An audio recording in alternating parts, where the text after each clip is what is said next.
All right, I think it's actually recording. So tonight we're going to talk about the art of editing. It's usually when I taught this in LA, I had a friend of mine who was a really good editor come and talk about it.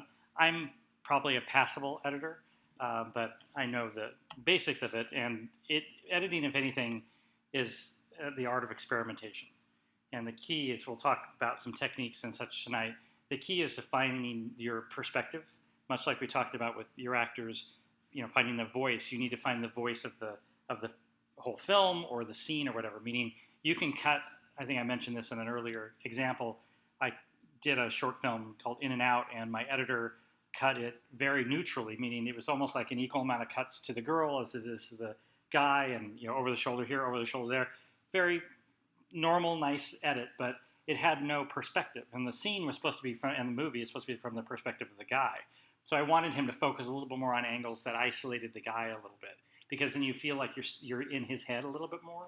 You're getting a sense of what's going on. And it really was just an issue of maybe 3 cuts that rather than showing a 2-shot, you showed a single or something. And your mind and your brain starts to lean in that direction to realize it's maybe a little bit more from its perspective. It's very subtle.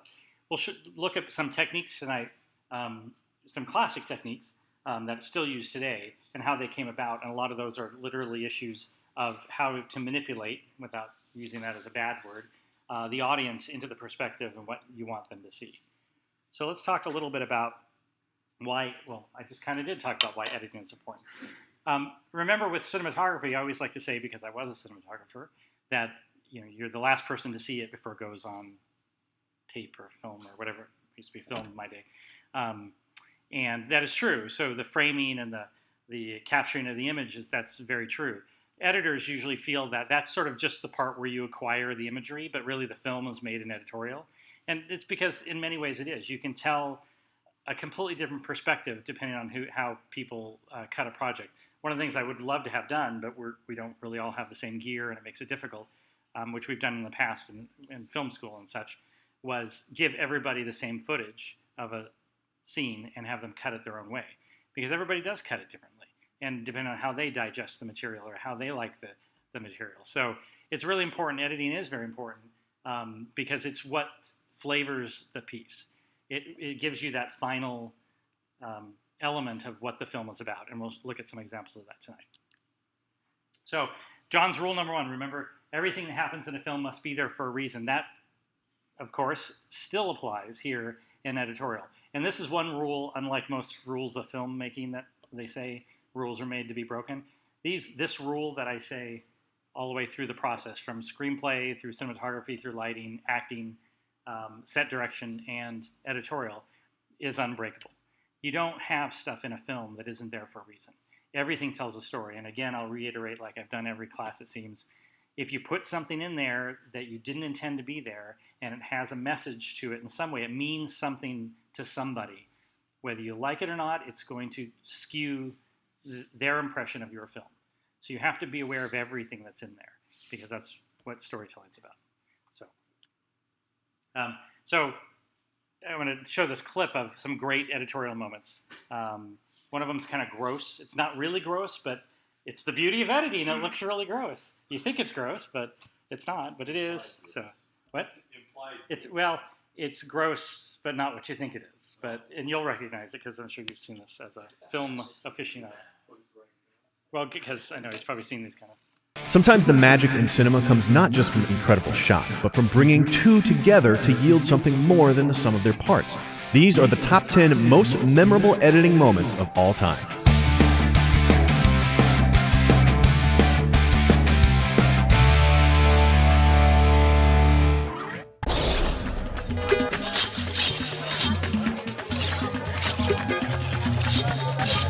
Kicking us off at number 10, the beginning of City of God. Bursting with energy, the very first shots of Cidade de Deus thrust us into the rhythm, the music, and the violence of the underbelly of Rio. Jump cuts, repeated action, frenetic montage, and a final bullet-time graphic match wipe sound like a recipe for disaster. But in City of God, they don't just work, they electrify the screen.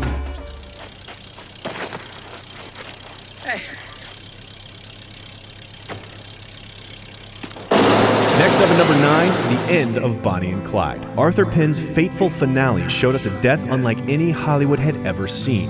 The pace accelerates to breakneck speed as a shifty Malcolm and startled flock of birds bring us towards one last glance between mythic lovers before their slow-mo demise. Here, reach. Now. Come on, I've got you. Up.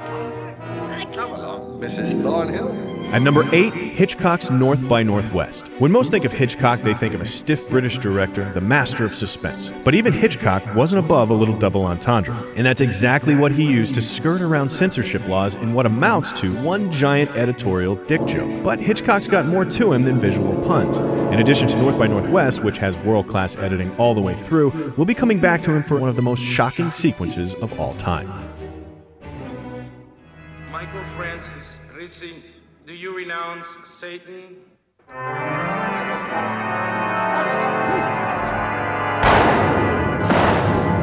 do renounce him. Next up at number 7, The Godfather baptism sequence. One of the most iconic intercut sequences in all of cinema, Coppola's Godfather climax sees Michael Corleone securing his place of power by orchestrating a series of gangland killings, all intercut with his baptismal vow to renounce the powers of evil. The effect of the juxtaposition is haunting. Through the power of association, we see Michael christened as the new Godfather in the blood of his enemies, whose corpses lie motionless, in nomine Patri et Filii et Spiritus Sancti. Amen.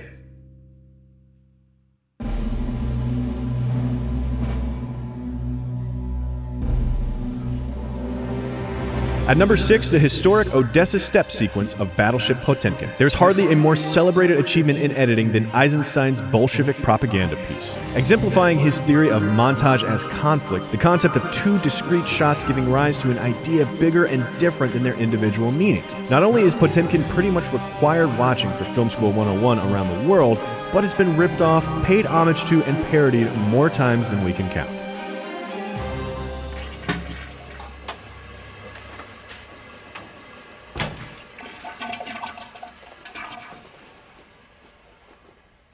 Number 5, Psycho. Nothing can prepare you for the shock of the shower scene, the terror of the knife coming at you, the violence, the nudity. Of course, none of it's actually there.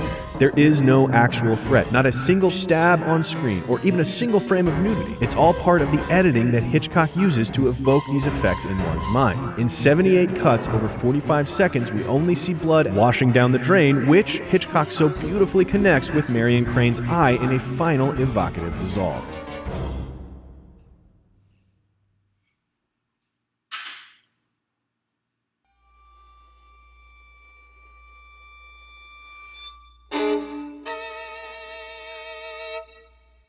Next up at number 4, Un Chien Andalou. When Luis Buñuel approached Salvador Dali with the story of a cloud slitting a moon like a knife, Dali told him about his dream of a hand crawling with ants. Thus became Un Chien Andalou, or The Andalusian Dog, a title that means just about as much as anything else in the film, which is to say, nothing at all. But just because it lacks rationality doesn't mean it lacks impact. The eye-slitting sequence is shocking to this day. The graphic match, the dream logic, and the growing dread of the inevitable slice are created entirely through the strange juxtaposition, which just goes to show the massive power of editing.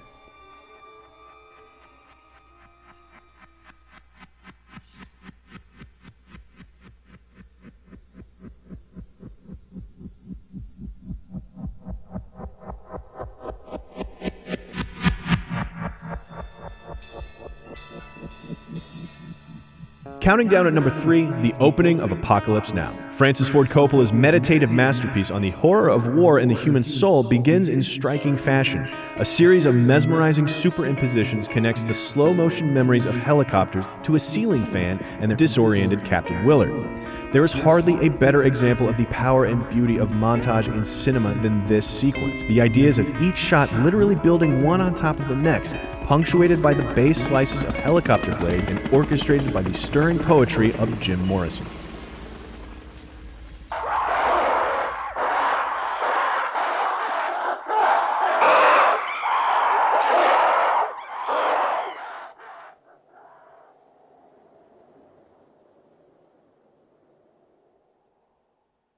Next up at number 2, the Dawn of Man cut from 2001, A Space Odyssey. Spanning millions of years in a single cut, Stanley Kubrick's visual metaphor works on so many levels, connecting the invention of tools to the advent of space travel, the flight of a bone, to our liftoff to the moon. It is this kind of nonverbal communication that makes editing such an incredible medium, communicating, as Eisenstein prescribed, through the clash of imagery. There's hardly a more iconic match cut than this one from Kubrick's masterpiece, but if we had to pick one, it would probably be number 1, Lawrence of Arabia. No, Dryden. It's going to be fun. It is recognized that you have a funny sense of fun.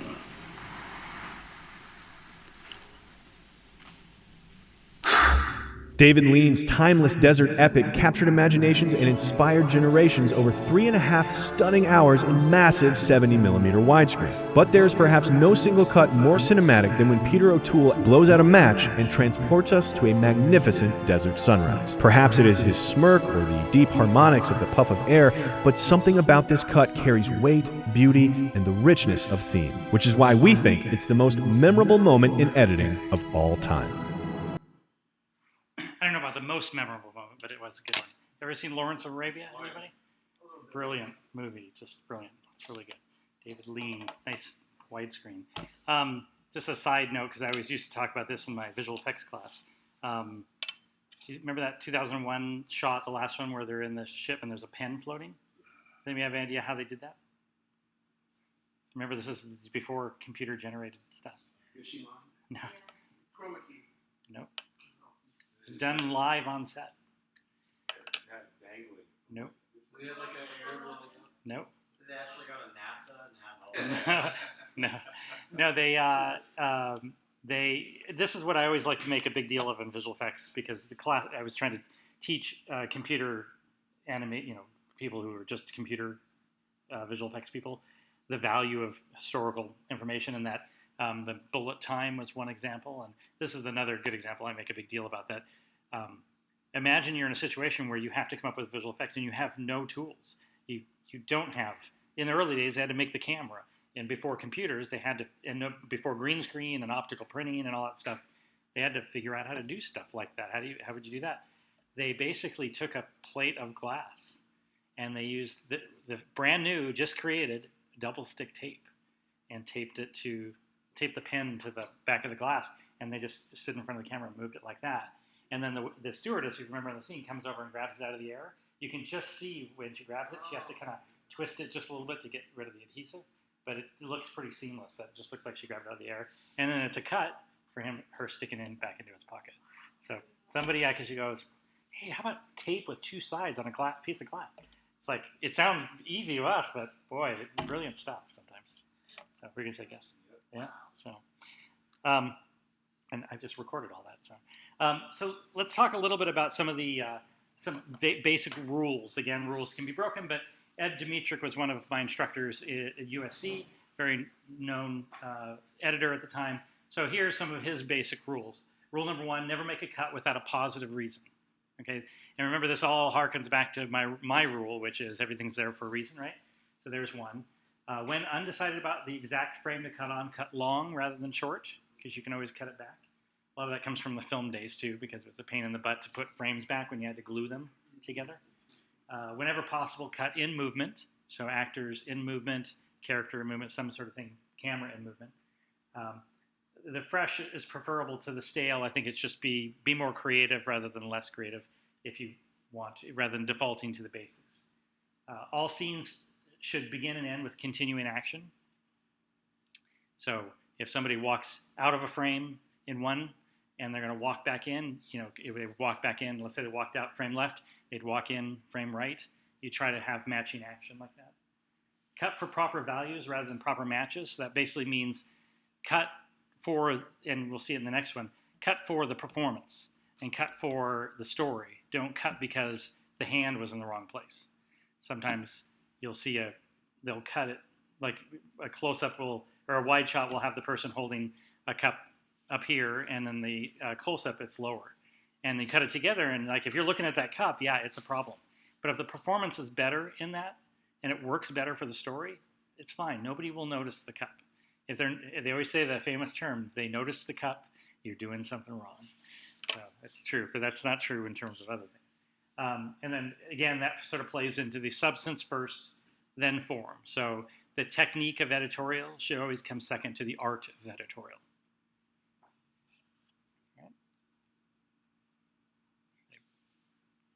Right? Everybody's writing them. Some people are writing them down, so I'm letting them write. Can you post this on that Facebook? This video will be on. Oh, okay. Yeah. I was thinking of the text. Oh, I can. Sure. Yeah. That'd be great. Yeah, absolutely. Okay. Is that where you put it? Is on Facebook or on your website? Oh, on the website. Yeah. You got that? She's writing fast. Okay, I'm going to go. All right, so Walter Murch, another very famous editor, started off mostly as a sound editor, did a lot of the Star Wars films and things like that. He actually went to USC as well. I just realized both of these are USC people. I didn't plan that. So he rates them in sort of percentage of importance here. So number one for editing, 51%, he says. It's the emotion. Always cut for the emotion. Does the cut reflect what the editor believes the audience should feel at the moment? So again, it's all about feeling. And number two is story. We want a cut always to advance the story in some way. Then there's the rhythm. There's a rhythm of editorial. It's not random. It's when we talked about, remember, building in and building out in cinematography, where you start with a wide shot. You might go to a two shot, then you might go to an over shoulder one way, and over shoulder another way, close up another way, close up another way, then back to the two shot. That's a rhythm. It doesn't have to be exactly like that, but there's a rhythm to that, a timing to that. Eye trace. Does the cut respect the location and movement of the audience area or focus of interest within the frame? So that's basically keeping the action in the area where the audience is expecting to find it. And then we get down to some more technical things. The two-dimensional plane, which is the same thing as the 180-degree line. Does the cut respect that? And you can see still, even if you blew it, but it still works for the cut, it's pretty low on the list. But it does disorient the audience sometimes. Yes? That's remember I talked about string between the nose? Oh, yeah.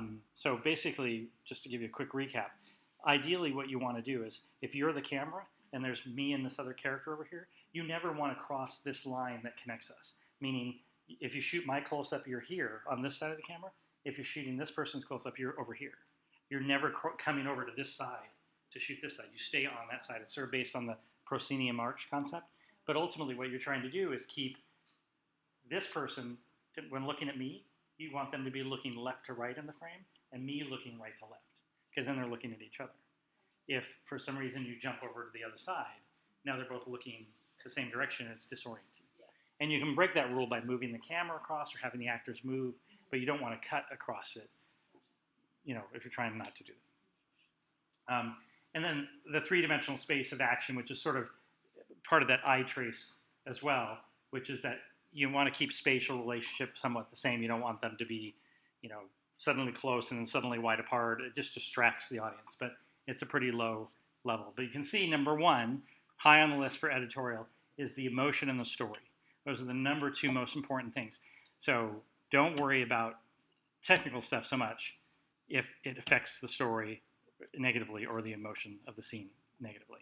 So that's your focus as an editor. Now, hopefully your camera person has shot it correctly, so you don't even have to worry about jumping the stage line or getting footage wrong, or your continuity person has made sure that they're always lifting the cup with the right hand rather than switching back and forth, which makes horrible for editing time. But even if they don't, you know what the importance is. The importance is telling the story, always number one. So sometimes we notice when you watch that they made that mistake. Is that sometimes just because they couldn't do it, fix it in editing, or is it just somebody didn't notice? A little bit of both, probably. I mean, I think in modern filmmaking, they're usually pretty good about catching that stuff. No, yeah, but so more than likely they just went with it because they needed to use that shot because it was the better performance. That's you always see. If you ever talk to editors, they're always going to say, "Well, which shot is the better performance?" That's the number one thing they're going to say. Not does that cut or is it on the wrong side of the stage line or whatever. So the editors, they probably sweated over it a lot, but they ultimately went with it because they said that's just the better. We used a story from It's Wonderful Life about Jimmy Stewart at the bar. Oh yeah. Yeah, how he couldn't do that again. So Tell everybody that story. I don't know if you're familiar with Jimmy Stewart's It's a Wonderful Life. When he's sitting at the bar and he's praying to God, help me, and he breaks into tears. It's such a raw, emotional piece that they asked him to do it again. They wanted to get it for camera and go one real close-up, and he said, I don't have it in me to do another one. So I guess what I understand is back in the old days, they had to cut it every frame physically down to make that close-up. Oh, yeah. They probably reshot it, blew it up. Yeah, optical. Well, yeah, even before opticals, but they, shot it on some sort of process. They had printers. Standard. Printers had a zoom capability Right. when they're printing the film to zoom in the portions. Of course, you can only go so far. Yeah, exactly. The rest of it. Yeah. Frame by frame process, then correct. Yeah. Well, no, I mean, they were running it at that time. It's like printing the film, so it's not horrible, but it does degrade pretty quickly. And but it's interesting. So, okay. So some of the basic cutting tools, things that you'll always use when you're cutting, you'll be very familiar with these, but they all come from a very specific place, and we're going to talk about that shortly. So obviously the cut, that's just a straight cut between two shots. The dissolve, you all know what a dissolve is. You sort of cross fading between two shots. And then the fade out and the fade in, fading usually to a color, typically black or from black, but it could be color. Sometimes people forget the fact that you can actually dissolve to or fade out to white if there's a particular reason, like if you're trying to build tension or make people feel a little bit uncomfortable, or it's going to a bright scene. So you go to white instead of black and then back to the scene. It might merge better. Try things like that when you ever edit. So some of the more classic cutting styles, and we will talk about these, are things like the montage, which that Odessa Steps sequence is a perfect example. The continuity cut, so that's cut in continuity for the scene, not necessarily for the shots. Cross-cutting, which is cutting between two different locations, possibly two different environments. Fast cutting, you saw that in in several of the examples, but the Bonnie and Clyde shot, it was fast. We should have watched it again, but I mean, literally there's like, I don't know how many frames, so there might have been 10 frame cuts where it's him, her, the birds, her, him, it's the moment of really having them connect for a second, but realize that this is happening in a split second of their life that they know is about to be over. Yes, sir? Sam Peckinpah did the same thing with that kind of editing, right? Oh, yeah. Yep. And then jump cutting, so that might be jump to cutting to things that don't necessarily mesh together, but there's certainly a purpose for it. And then obviously cutting away, a cutaway is cutting away. You're in a scene and you may cut away to something completely different and then come back. Sometimes you're cutting away to another scene, and we'll have a great example of that later. So one of the most important things about editing is, and I know I'm talking about a lot of stuff that has nothing to do with actual editing, you might think, but it's about psychology. You're controlling a person's emotions by what you show and how you show it. And I'm going to show you something called the Kuleshov effect, a little thing about that, which is exactly that. And this is done back in, I don't know what, 1800 something, I don't even know. But let's watch the clip and you'll see.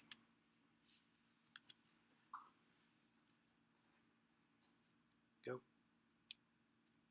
Oop. That's nice, that didn't play.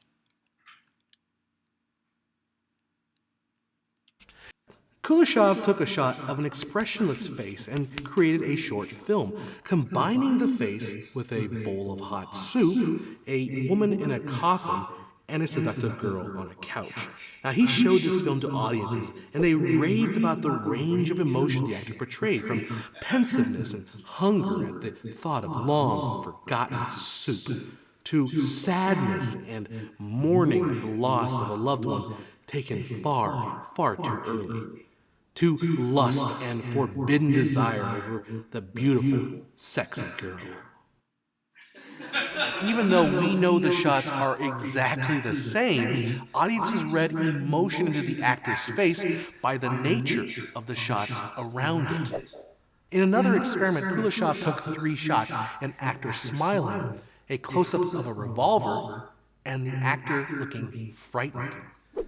Shown to an audience, the interpretation was that the actor was growing cowardly. But reverse the order of the shots, and now the audience interprets the actor as growing brave, It's the exact same 3 shots, but the order changes the meaning. Though other filmmakers like D.W. Griffith had practiced this type of editing instinctively, Kuleshov was the first to put it into theory. The meaning of the film was not only in its spatial reality, how things are arranged in a frame, but in the film strip itself, the sequence of the shot. So that's like old Russian filmmaker guy who, back in whatever year, I don't even know what that was, but it was kind of funny there, but it was true. I mean, we all reacted differently to it, and those are exactly the same shot each time. So that's how you can affect an audience. There's so much ability to affect them by how you order your shots together. And the same can be done using different music. Yep. Or a soundtrack. Exactly. Do it with, I watched it was a full ride episode.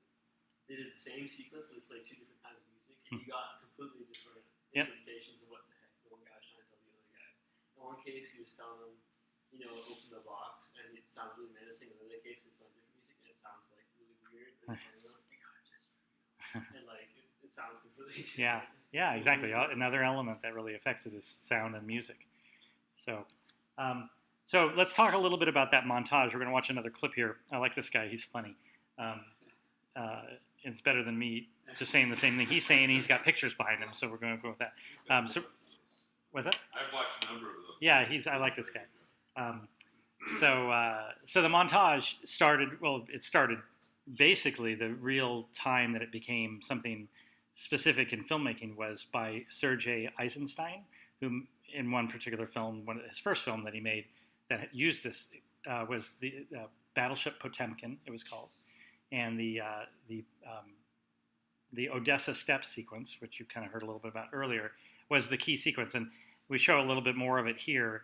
And I even find it still disturbing now, and it's literally just because it's how it's cut. And all he's doing is using a wide variety of shots that are relatively unrelated. They could have been shot. We could have stood somebody against a wall and shot a bunch of these different people, and then cut them together with the right sequence. And you're creating this amazing tension and this horror that is going on. And it was incredibly. Remember, these are the days in early film, and this is still effective now, but in the days of early film when people had just gotten past the idea of, wow, look, there's a train coming at me. There's nothing about film. Now we're starting to get to the level where we're actually making a film with a script and telling a story, and no longer just looking at the pretty flickering pictures on screen. So these people are really advancing the art very quickly by using these techniques. Kuleshov was demonstrating that the film could transcend space and time, that the viewer could construct a geography in their own heads as they were watching the film. To Kuleshov, the creation of film didn't start when cameras rolled. That was just getting the raw material. A film is born in the edit, which the Soviets called montage, from the French verb monter, which means to assemble. This montage theory would see even greater refinement by one of Russia's most famous silent filmmakers and brief student of the Kuleshov workshop, Sergei Eisenstein. Sergei Eisenstein, along with D.W. Griffith, are the 2 pioneering geniuses of early cinema. Though Griffith would create the language of continuity editing through practice and practical problem solving, Eisenstein would approach film intellectually. Griffith and his American contemporaries used film and editing techniques to enhance emotional impact, almost as an extension of 19th century theatrical methods. Whereas Eisenstein used editing to break free of the confines of time and space and communicate abstract ideas in a new and modern way. Battleship Potemkin would be Eisenstein's most critically acclaimed and influential film. Shot in 1925 as a 20th anniversary of the 1905 revolution against the Tsar, Potemkin took 10 weeks to shoot, with the famous Odessa Steppe sequence shot in 7 days. The editing took another 2 weeks to accomplish. Running 86 minutes long, Potemkin contained 1,346 shots. Battleship Potemkin was an international success, a clear win for Eisenstein and his use of montage to elicit emotional response from the viewer. So influential was the film that Nazi propaganda minister Joseph Goebbels called it a marvelous film without equal in cinema. Anyone who had no firm political conviction could become a Bolshevik after seeing the film. The film was pure propaganda, but the best propaganda ever made. Key to Potemkin's success was the editing, which is where Eisenstein begins to articulate his most important contribution to film theory. All right. So, pretty cool. So now we're going to talk about the next sort of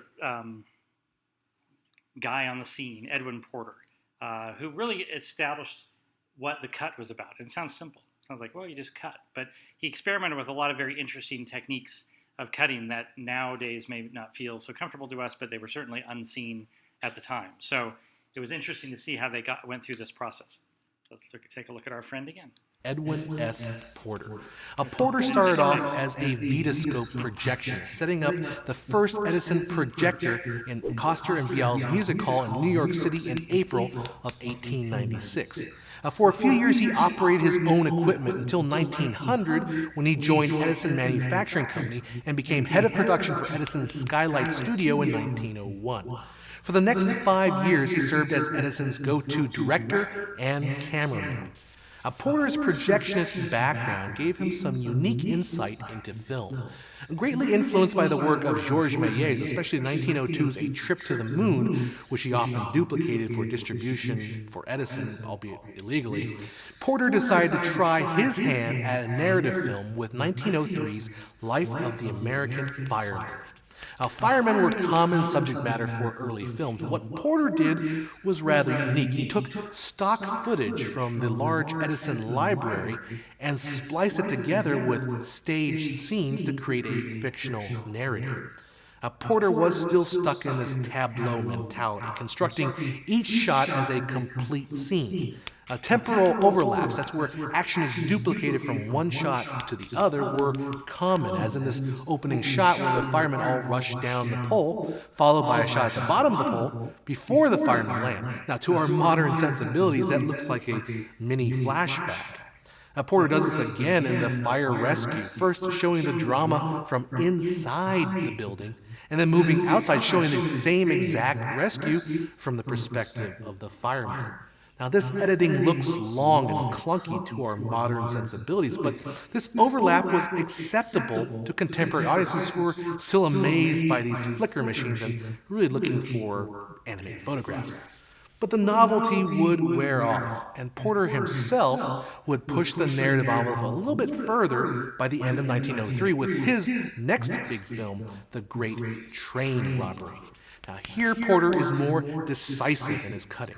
Although each scene is still one master take, he cuts straight between scenes without using fades or dissolves, and, most importantly, without letting the scene reach its logical end. For example, Porter cuts out of this shot before the train has cleared the frame. Now, this departure shows how filmmakers were beginning to see editing's ability to compress time in favor of impact over reality. Porter was beginning to forge a new cinematic language. Through his work, we start to see that the most basic unit of cinema was not the scene, as Méliès and his contemporaries thought, but the shot. Meaning came not only of the spatial arrangement of objects and actors in a frame, like it does in theater and in still photography, but in the way that shots are arranged in time.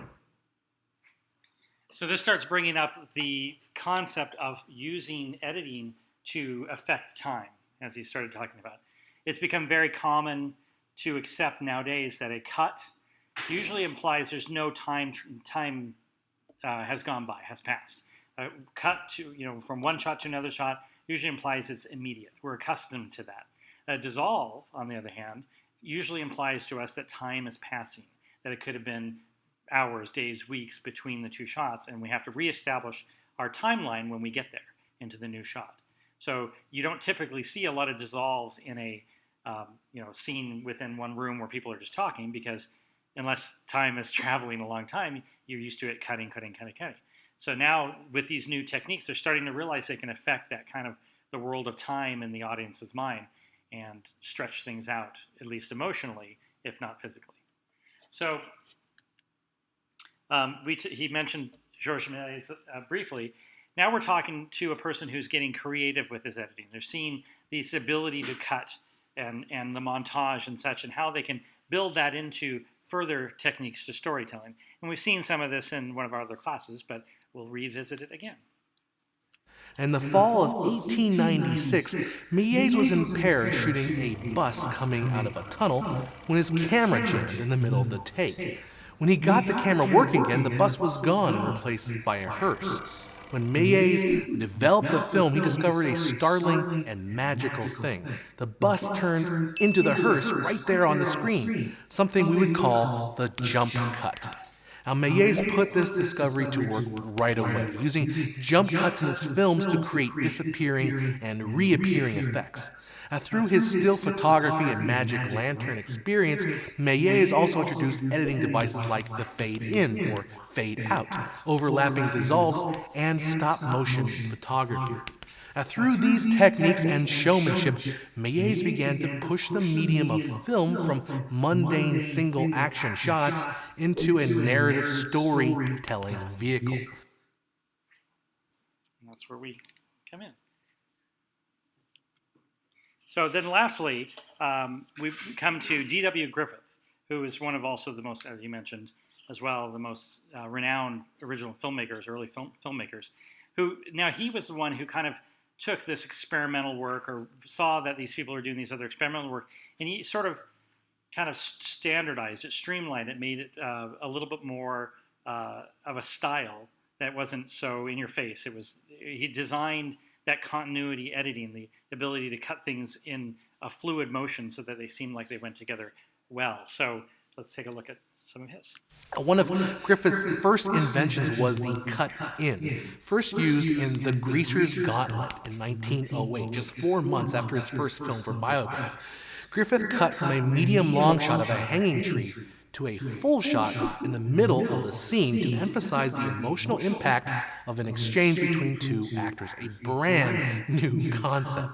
Griffith continued to experiment with alternating shot lengths, using multiple camera setups to create a scene through what's called continuity editing. Now, continuity editing is cutting between shots with the purpose of maintaining a smooth sense of continuous space and time. With multiple camera setups being used, the 180-degree rule evolved out of practice. Griffith, as well as his contemporaries, discovered that if you kept the camera on one side of the axis of action, that's the imaginary line where movements and eye lines occur, you can avoid continuity problems of confusing geography when cutting from one angle to another. Now, Griffith's next invention in editing would be one that had become his favorite: intercutting or cross-cutting, bouncing between two different scenes in parallel action, which he first put to use in After Many Years, based on the poem Enoch Arden, showing a shipwrecked man and the woman he left at home. So, remember we talked about building in and building out. This is the beginning of that. Before he came around, remember, most of the shots were kind of treated like the stage play, the proscenium arch, meaning camera was set up, everybody acted in front of the camera, did all their movements, it was kind of wide, and then they cut to another shot like that somewhere else. There was rarely the concept of establishing shot and then cutting into the action.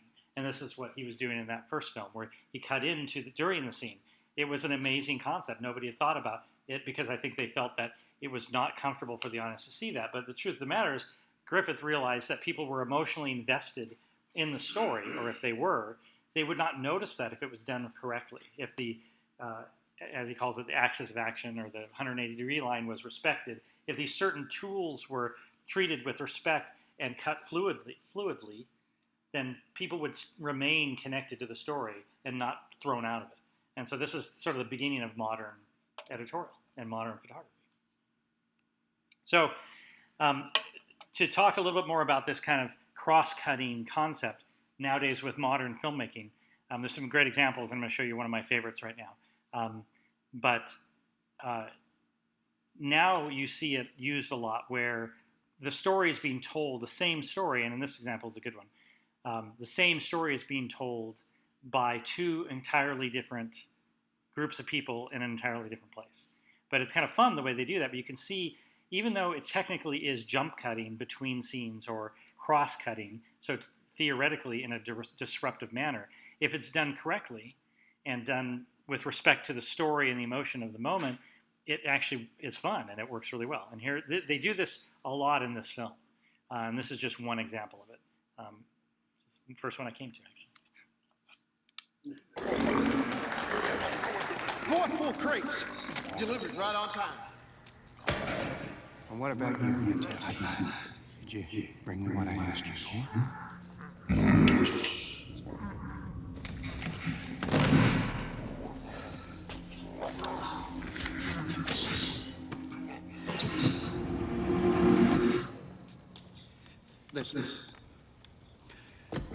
This case is empty. What do you mean, empty? Empty. The opposite full. This Case is supposed to be full! Anyone care to explain? The Guardians gave the stones to someone that they could trust. We took it to another route. She's supposed to contact this person in a hotel.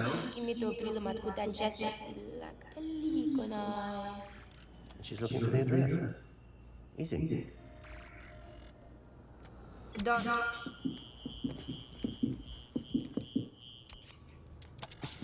It's Planet Frost in the Angel constellation. You're saved. I'm screwed. A case with 4 stones in it! Not 1 or 2 or 3, but 4! 4 stones! What the hell am I supposed to do with an empty case? We are warriors, not knights. But you can still count! Look, it's easy. Look at my fingers. 4 stones, 4 crates. 0 stones, 0 crates! Pack everything up, we're out of here! We risked our lives. I believe a little compensation is in order. Oh, so you are merchants after all. Leave me 1 crate for the corpse. All right, warriors. 2 narrow minds, no subtly. Worse, they fight for hopeless causes. On them. Honest, good millions of people haven't saved a single one. Tell you what I do like, though. A killer. A dyed-in-the-wool killer. Cold-blooded, clean, methodical, and thorough. Now, a real killer, when you picked up the ZF-1, would have immediately asked about the little red button on the bottom of the gun.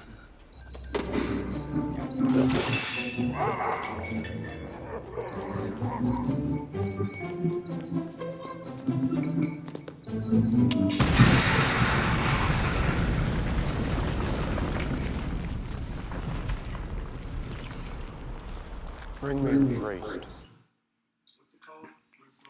The Fifth Element. It's an awesome film. It's really well done. So a great example of they're both telling the story, and they're almost asking the same questions, but from different perspectives. So it's a really wonderful example. A lot of that in there. Okay, so I think I talked about this already, choosing perspective. So we talked about that in my example of choosing perspective, but so we're going to skip over this slide. What I'm going to show you next is a film. It's actually an episode of a web series that I've been producing that I shot in LA, and we're just finishing the editorial now, actually. So what happened is that I have a partner. He wrote and directed every other episode, and I wrote and directed every other episode. But it's all the same characters and things like that, so it's a lot of fun. So this is just a rough cut, and then I'm going to pull up the actual edit on Final Cut. Yeah, Final Cut. I almost said Final Draft. Final Cut, and I'm going to show you a few techniques about editing. You guys can. This is a good time to ask because I don't know what to show you, and until you really edit, it's hard to see what it is. But I'll show you some basics. I'll do a couple tweaks to it, and why I'm doing those tweaks. But then this is a good time to ask about editorial. Final Cut is a little different from most editorial programs, but they all work under the same concept. So I'll explain that to you as we see it. So for now, forgive some of the audio things and things like that because it's rough and there's no title sequence yet. But and let me give you the backstory of the character because this is like halfway through the first season.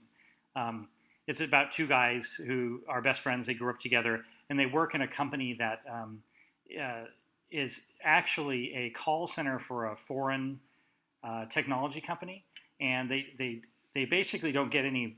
They don't have a life. They don't get any calls. They don't really do anything. And this is kind of the metaphor for their life, that they're all both turning 40 or plus, and they kind of have to grow up. They've been kids all their lives, and now they're kind of realizing they have to kind of be adults, but they're not doing a very good job of it. So this is Larry, who is actually the straight guy, surprisingly, but he's not. He got a call from a girl that he's liked for many years, and he just got kicked out. His wife kicked him out of his house, so he's just getting a divorce. And this girl calls and says, "Hey, do you want to get together?" And so he thinks this is finally, So this is where. So he's at her apartment. What's the name of your website? On hold.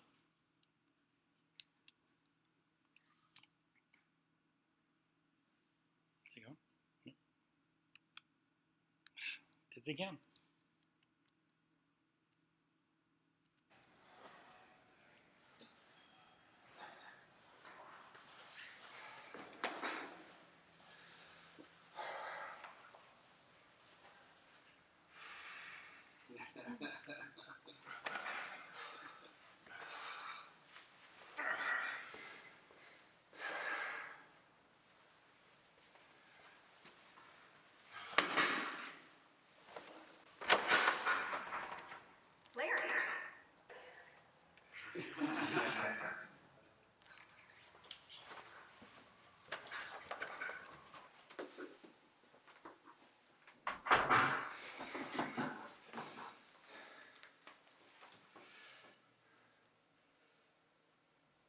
He's calling his friend.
It's great to see you. You too.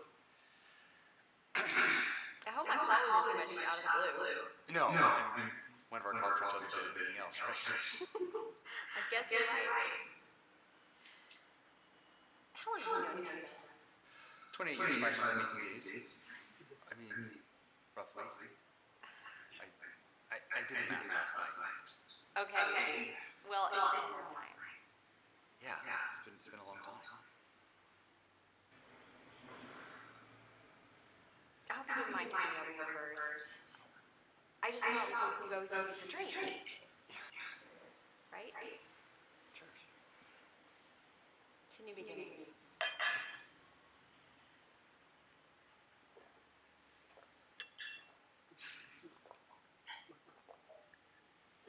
I mean, to,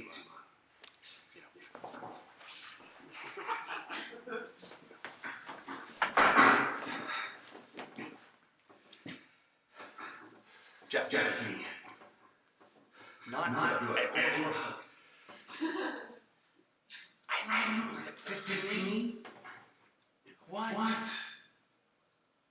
Oh, crap. What?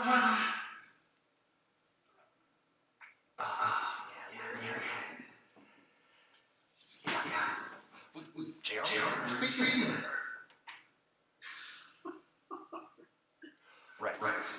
Right. I got this.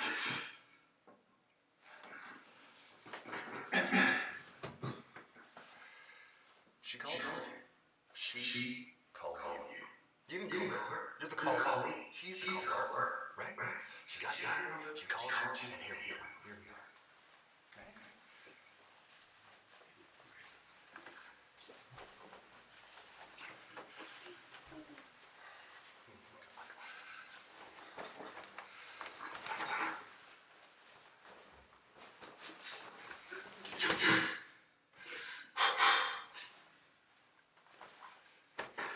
Go, Larry!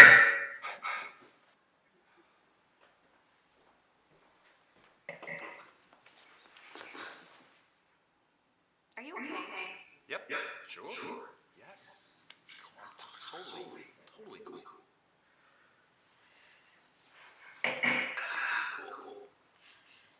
Larry, I have something to tell you. I know. I thought you might. I figured it's been a long time. I love you too. I was so worried. I thought this might be another missed opportunity, but this is a chance for us to play together. Larry! Forever!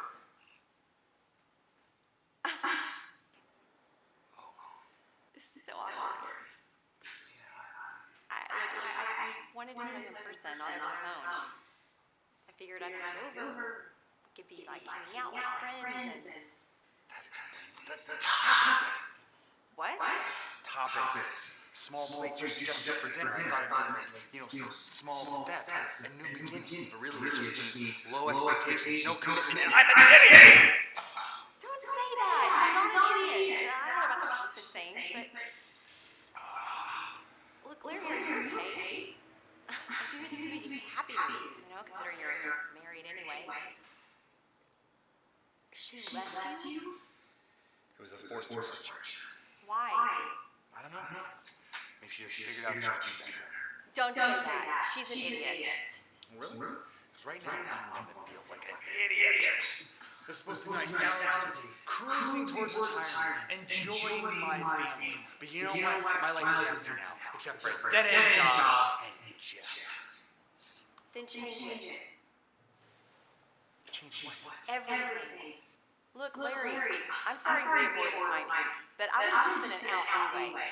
I'm cool with that. You need to figure out what you want and go do it.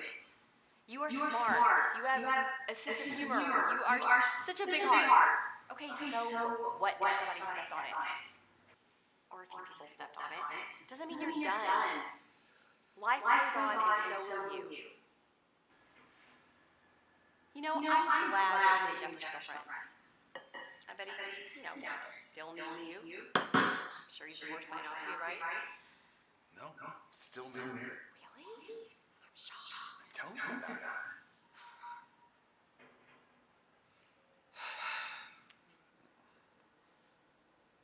Look, Mariana,